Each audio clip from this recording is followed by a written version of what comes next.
Ladies and gentlemen, welcome back to another episode of Couple of Nukes. As always, I'm your host, Mr. Whiskey, and today my guest and I have two things in common. The first being addiction recovery. I haven't gone through it myself, but I record with a lot of guest experts, and I've had a lot of family members that I'm continually working with as they're in recovery or trying to help them recover.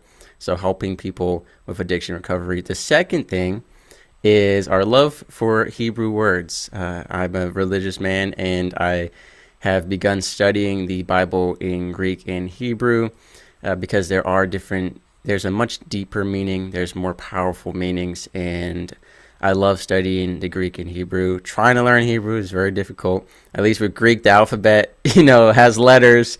The Hebrew, respectfully, looks like squiggly lines to me. So it's much more difficult to learn, but I have my favorite Hebrew word from the book of Ecclesiastes, which is hevel. But our guest, Ms. Lillian, she has her word. In fact, I'll let her present it herself. Ms. Lillian, could you please introduce yourself and that Hebrew word for us? Okay, first of all, thank you for having me. My name is Lillian Easterly-Smith, and my husband and I are founders of a new organization called Arukah Ranch, located in Southwest Florida. We've actually been doing ministry as it relates to recovery and trauma and a lot of a variety of other things for many years. And so this is a new approach and just really being able to have people come to a place where they can invest 3 months of their life, 6 months, or a whole year. They can actually come and stay on the ranch. But since you brought up, the fact that you love Hebrew words, I want to tell you just a little bit about the story behind the word Aruka, which is Right. Hebrew. And when you go into the depth of the definition of that word, it says to heal, restore, and rebuild, to bring into wholeness body, soul, and spirit. So it talks about a Wow. holistic approach to our healing. And I think that God wants that for all of us. And most of the things that my husband and I do today really come out of our own personal frustration and trying to help people, and then also from our own personal experience. So I know you mentioned that you are not a person in recovery. Him and I are in recovery. Alcohol was my drug of choice. Alcohol was his drug of choice, but I certainly dabbled in a whole lot of other things before I actually landed on alcohol as my drug. But Right. eventually, by the time I got into recovery, I was already back into dabbling with cocaine and some other things. So, um, my bottom was quite ugly, but here I am today, and now trying to help other people and help them to understand that, our approach, as well as we believe that the approach for everyone who needs recovery is to have root cause recovery. So, what is the Amen. cause? Why are you doing what you're doing? And let's look at all the parts of who the person is, and let's see if we can tend to each part so that they can get the victory, so that they can come into wholeness, like Aruka says and what it means. Yeah, I know we've talked about that before about how so many people, go to rehab or, do some other physical treatment where they get rid of the physical need to drink or to do drugs, but they don't get rid of the mental and emotional drives behind it, the root cause. Now, I really love that word you shared, the Aruka, because the heal, restore, and rebuild to bring into wholeness body, soul, and spirit, that is all encompassing. Where so many recovery techniques and methods and practices, they don't focus on everything. They focus on, and this is something I learned actually from my show when I recorded with Dr. Brian LeQuanon. We were doing an episode on getting your loved ones into rehab or AA when they're resisting and don't want to. He broke down the difference between dry and sober. The word sober gets used so much, and not always in the right context. See, dry is when you're not using the substance anymore, but sober is you're working on what Aruka encompasses your body, your soul, and your mind. You're working on everything. You're not just surviving, you're thriving. When you're dry, you're surviving, but you still need to do that work. So, really, what you're focusing on is sobriety, which is so important because so many people confuse sobriety for being dry. They just focus on being dry, which that's definitely a great first step, but that can be a stumbling block to go back to drinking or the substance if you don't move any further from there. So let's go into your backstory, Ms. Lillian. You talked about being a substance abuser. So what was the wake up call moment, the rock bottom, or what brought you back out of that? Well, I guess first of all, I just want the audience to understand that, there is such a thing as generational stuff that is a part of this piece too, Yeah. which can be, the mind and the emotional piece, the environment that you grow up in. And so my family of origin, I mean, alcohol it was all the time. I mean, every weekend was a party and we all loved each other.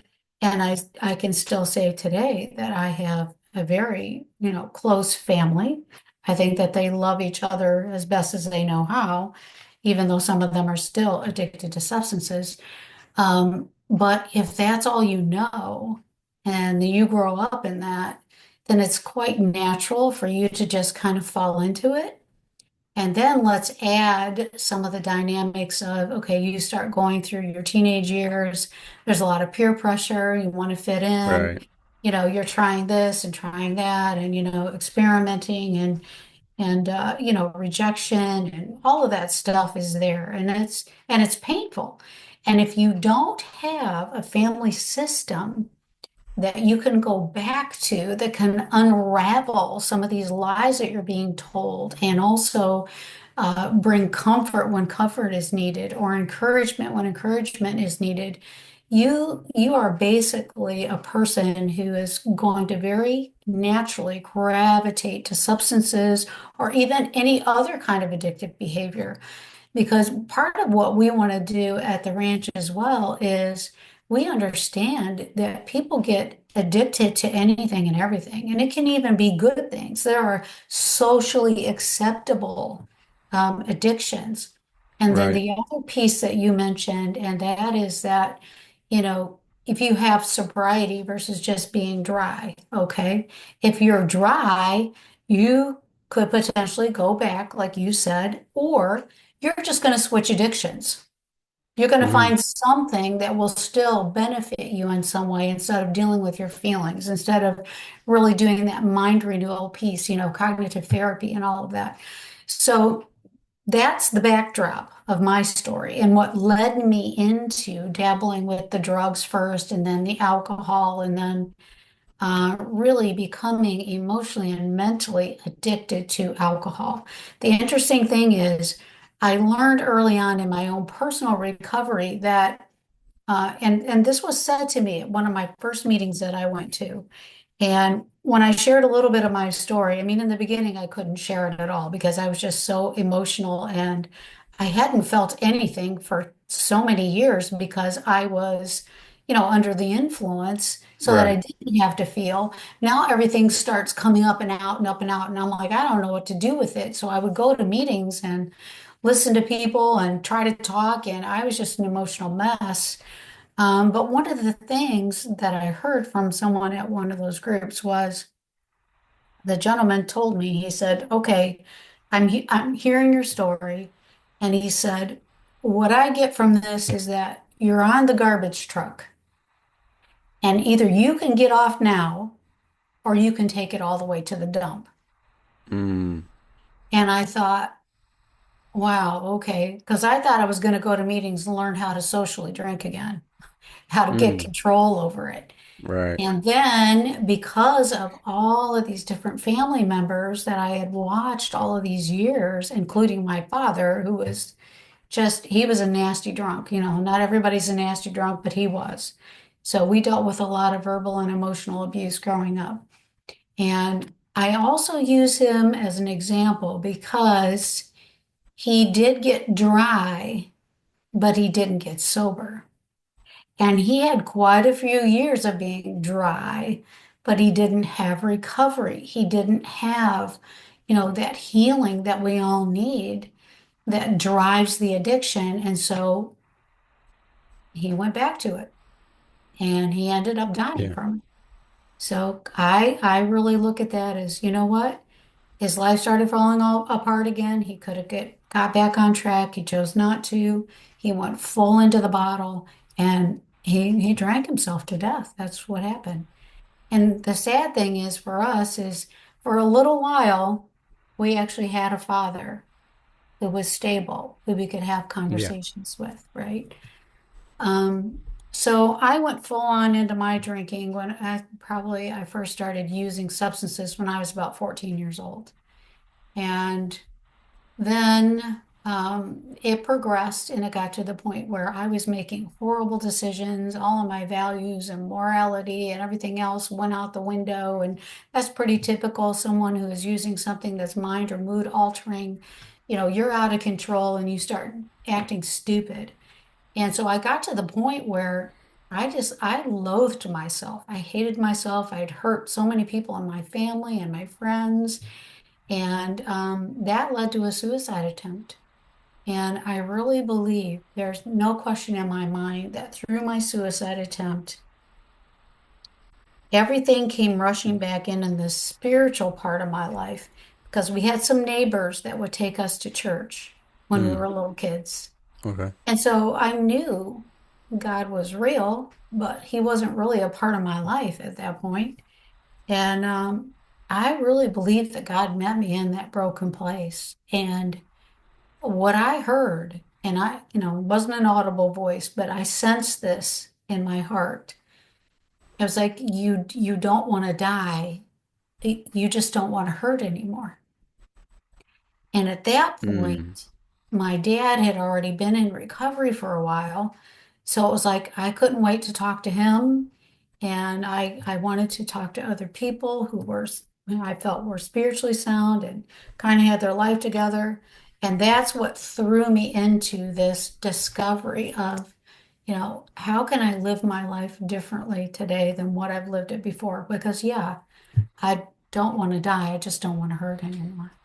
So that was the beginning.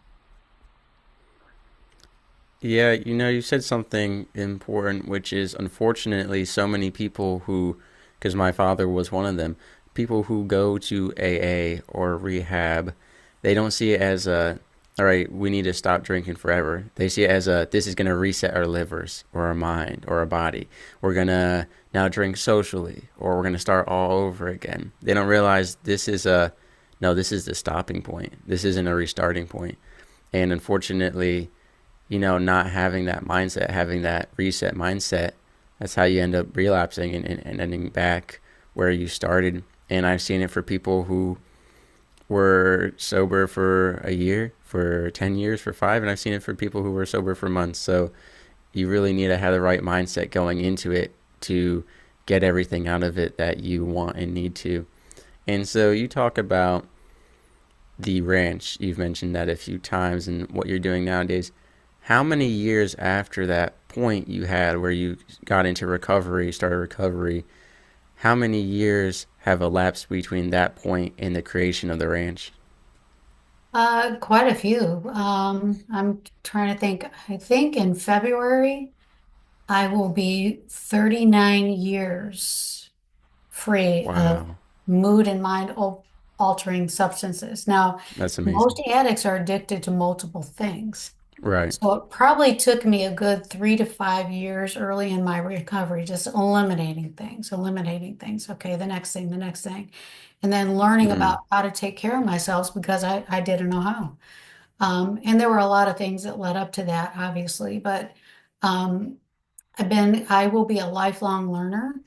And amen. so I went back to school. I got my counseling degree, pursued that, started giving back to recovery, the people that had helped me, and also some of the ministries and organizations that were supportive when I went through what I went through. And so I just wanted to give back. So I started helping people right away as I was in school. And some of what I did was in a church setting because I felt like there were a lot of believers that were really struggling and they weren't being honest about it. So I Yeah. wanted that to be a safe space for them. So I've been doing this for a very long time. But my husband and I, this is my second marriage, so a lot of what happened in the first marriage was connected to, substances and all of that stuff, Right. various Yeah. addictions on both sides.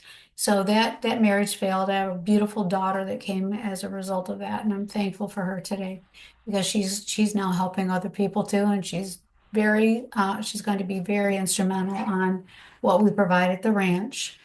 Um, but we started dreaming about a place where people could come and we could teach them how to live. And, we got credentialed as health and wellness coaches. So it's been this progression. And so we see how all the pieces have got to be tended to in order for the person to become healthy and whole. So as we prayed and we just, continued to learn, we're like, okay, this is what we believe we need to do. And even when we have the ranch, the first phase of this, of course, we have the property, we're here, we're continuing to help people. We will continue to help people regardless whether they come and stay here or not. Um, but the first phase of this is having a place for them to come where it is safe, where they can learn, where they can get some coaching and counseling, and also take advantage of some of the natural modalities that are out there to help with brain health in particular. Right. So, we're brain health coaches and then also lifestyle coaches. So that's the physical piece. Let's teach them how to eat differently because most addicts, oh my goodness, and think about it, you keep referring back to like the detox centers or this organization that does this, or you go to a 12-step meeting and it's like my experience with a lot of those things is, it's like sugar, sugar, sugar, sugar, caffeine, caffeine, caffeine. Yeah.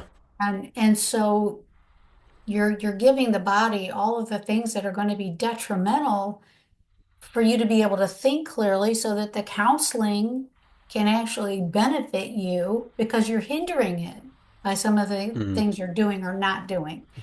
So the more we thought about this and talked and to many other people that are also part of this, it's like we need a place where we're already doing this, but let's do it in one location and let's do it in a space where either they can come and go, take advantage of what we have, or they can come and stay so they're not distracted. So we can really pour into them.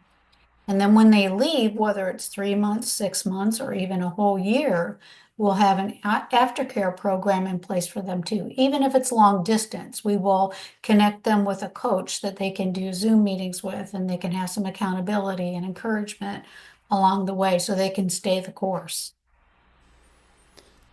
Right. So you mentioned addictions being replaced by other addictions, and I actually did an episode covering like the physical side of addiction with a new treatment, which is laser energy acupuncture, and we talked about endorphins and hormone levels, and sugar is one of the number one substances used after alcohol and drugs by recovered addicts to get that same kind of feeling physically because it plays into endorphins. So I agree, right? You're replacing one addiction with another. And also, I just know from seeing other alcoholics and interacting with them that they definitely do need help getting good food again and nutrition because a lot of alcoholics lose a lot of weight. I've seen my dad lose over 100 pounds because, I mean, he's gotten to the point with his health and drinking that he doesn't eat. He just drinks, and that's all he needs. But physically, he also needs food. But it's hard for him to stomach it, or he doesn't want it because of the alcohol, whatever it may be. So I think it's like you said, part of that recovery journey is getting your health back, and you need to focus on that. And a lot of them think that I'm no longer addicted, I'm not drinking, so I'm fine. But there's years of damage sometimes that you have to recover as well physically. So I really like that you're focusing on that because I think a lot of people neglect that aspect, the food and health aspect. And yeah, we've had people on the show before talking about a good addiction, a socially acceptable addiction, which is fitness, using that to replace, addiction. One that is, in my opinion, not acceptable, but socially isn't too frowned upon is a lot of people replace it with, video gaming or social media, as specifically what we call doom scrolling, just looking for funny content online to get that same just dopamine hit one after the other. And unfortunately, it's not productive, and it can lead to bed rot, which can lead to physical ailments as well. So you talk about this place you've created as like a safe haven for addicted people to come and, get recovery hands on and stay at this ranch. So I know you're running it now and upgrading it. So what exactly does that look like? So if I'm an addicted person and I'm staying there, what is kind of like that day-to-day routine looking like? Okay, so there will be support groups, there will be individual counseling, group counseling. Then there'll also be life skills classes. So let's teach you how to do relationships because most addicts are horrible at relationships. They Right. don't know how to confront properly, which is why they end up being an emotional mess because they just keep stuffing, stuffing, stuffing, and then they, Yeah. use to Yeah. try to make it go away. So boundaries, finances, all those life skills pieces that they probably were missing along the way. We also want to teach them how to uh, pick some healthy foods, organic. If they want to grow food, we're going to teach them how to do that too. We have some organic gardens here. We're going to utilize animal therapy. So we have chickens and little miniature goats, and we'll probably add as time goes on, a couple of other animals that, because the other thing that we find as well is that many people who are caught in the throes of addiction and various forms of trauma that they've experienced, Yeah. they have a tough time bonding, with people. So a lot of For times sure. the first step is, okay, let's get them to bond with an animal and care for that animal. So it's reciprocal, and then that can grow into other things. So that's going to be a part of what we do. Then they will have appointments each day to take advantage of these natural health modalities that we were talking about that actually rewire the brain. Everything from light therapy to infrared sauna, red light therapy. We're going to do like a hair analysis, which actually helps us to determine like supplements that they may need to help with that. And Right. then also we've got connections with functional doctors that can tend to other things, like I think you mentioned hormones and things like that that can, these people can come alongside and help us support them. There are like natural hot springs nearby, so once a week, that'll be a part of it. And then the spiritual side of this, I mean, we really believe that, you know, the scripture, the Bible says that we are transformed by the renewing of our mind. And so people's minds need to be renewed. Whether you want to call that a spiritual thing or you want to call it a psychological thing, because that's what cognitive therapy is. It's about renewing your mind. So, what are some of the false beliefs that you have that actually have been driving this behavior? And then what is the truth? So a lot of that will be a part of the process. And we really want them to learn how to be balanced in their life. You mentioned that, okay, yeah, socially acceptable addictions.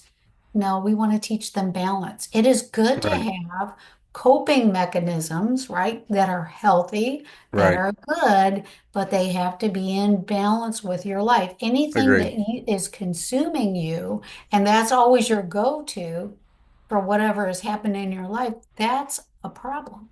So we want to teach them that. We want to help them how to live a balanced lifestyle. So those are a lot of the things that we're going to have, and we'll be adding to some of the natural modalities as soon as we get So a couple of other connections that we're trying to make with like hyperbaric oxygen. We believe that that's really good for brain health, detoxification, as well as the infrared sauna.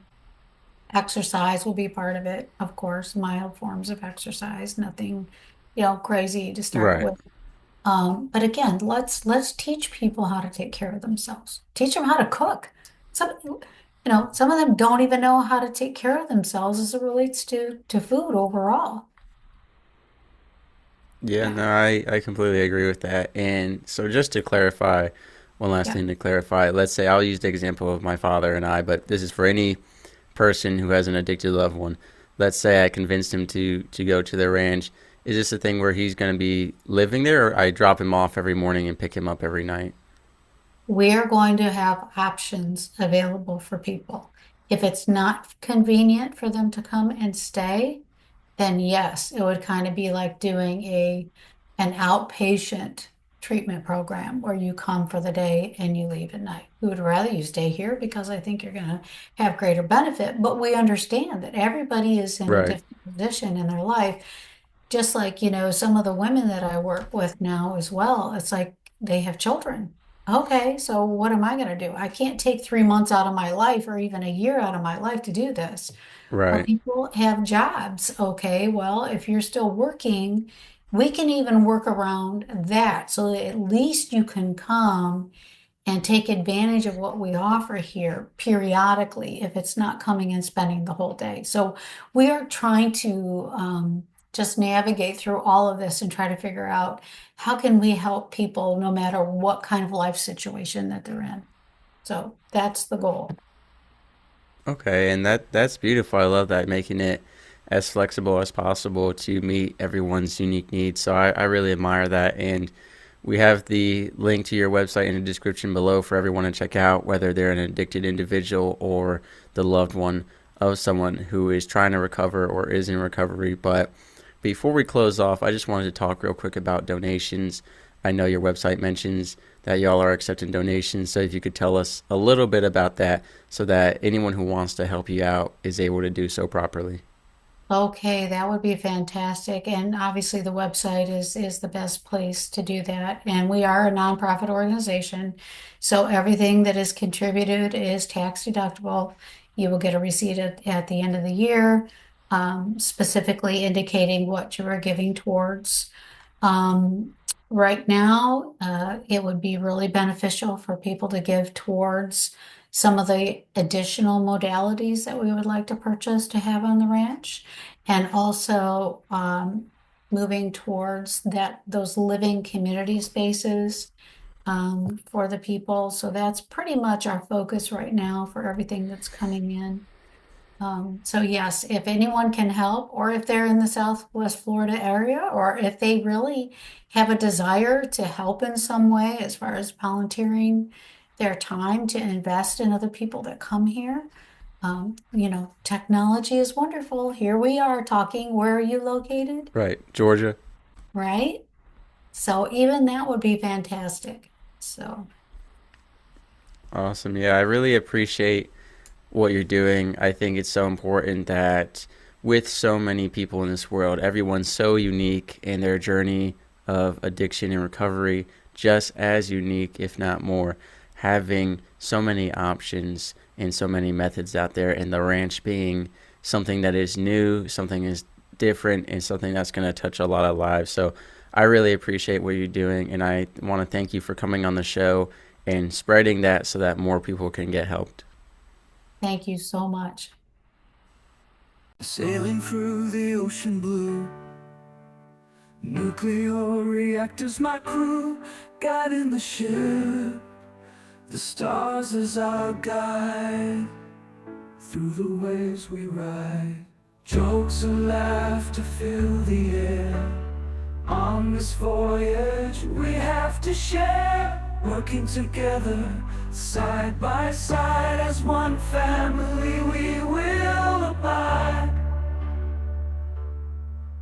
In the heart of the ship we reside, nuclear operators with pride, powering the vessel with every stride. Our mission, the source of great pride.